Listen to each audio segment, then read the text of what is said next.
Hi, I'm Julie O'Clair. You're watching Parents TV. During your pregnancy, it's especially important to pay attention to what you're eating. After all, you're providing nutrients for yourself and your developing baby. Now, that means many women have to make some changes in their diet. Well, today, Dr. Alan Green, author of Raising Baby Green, is here to show us some examples of what foods to avoid and what to include. Thank you so much for joining us. Thank you, Julie. Great to be with you today. It's always great to have you, Doctor. And first, let's start with some foods we should avoid. These are some things that we eat every day when we're not pregnant, but suddenly when we are pregnant, they're not okay anymore. Right, the developing baby is more vulnerable than we adults are, and the placenta does an amazing job at nourishing and protecting the baby, but there are a few things that you have to pay attention to. Okay, fish number one. Talk to us about which fish we should be avoiding. So there are a few fish you need to avoid because of the mercury and PCB pollutants in there. Things like swordfish and shark, tilefish, king mackerel you want to avoid. Okay. Also, raw fish, raw sushi or raw oysters you want to avoid because of infections. What's okay? There's a bunch of fish that's great for the developing baby and for you. Things like wild salmon, mahi-mahi, bay scallops. And in Raising Baby Green, I have a long list of all the great fish you can eat.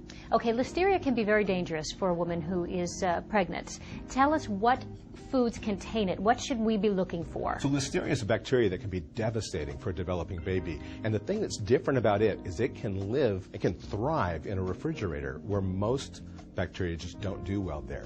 So soft cheeses are one place to be concerned about. I would avoid brie, camembert, any soft cheese or any cheese with blue veins in it could have the bacteria in there. Another place you can find it is in luncheon meats. Things like cold cuts, hot dogs before they're cooked could have it in there. Leftovers in general could have listeria in there. Yeah. So, as a rule, should a pregnant woman not eat leftovers? So, the thing you can do is, as long as it's heated to steaming right before you eat it, it's fine. But I wouldn't eat prepared salads from a deli counter, leftovers, these meats, unless they're cooked right away. So, with other foods, sometimes is it a matter of just, like beef, for example, just cooking them a little bit longer than we normally would to make them safe? That's right. Besides listeria, there are other infections that can be real problems. E. coli, salmonella, toxoplasmosis can be tough for developing babies. So with ground beef, you want to make sure that it's cooked so there's no pink left in the middle. middle. We're showing a burger right now that is pretty rare. Right. That's not okay. Not during pregnancy. Okay. Well done, medium well? You want no pink visible. That's the guideline for ground beef. Okay, what else? And then eggs also, you need to make sure they're cooked so that the yolk and the white is not runny. There are some other sources of raw eggs that we might not think of. Exactly. Things like hollandaise sauce. Right. Cookie dough is another one. And a lot of people like to eat raw cookie dough, but that's a no-no when you're pregnant. No when you're pregnant. But okay to cook the cookies. But okay to cook the cookies. Okay. Enjoy the cookies. And of course, it's always been recommended to avoid alcohol and to avoid caffeine, but is there any amount of alcohol or caffeine that is okay? There is no amount of alcohol that's safe for developing baby. And as for caffeine, it's a little controversial. We know that over 1 cup a day, over 150 milligrams a day, does increase the risk to harm to the baby. 1 cup a day, some data says there's a problem, a lot says there's not. But more than that is certainly not a good idea. All right, let's move on to things that we should be eating yes. and eating a lot of during our pregnancy. You recommend there's some certain nutrients that you need to have in your diet. Right, during pregnancy, your nutritional needs change because you're building a whole new body inside of you. And there's 4 nutrients, vitamins and minerals in particular, the needs go way up. And the first one of those is folate. And you hear about it to prevent neural tube defects. Sure. And yes, it's good for the brain and developing nervous system.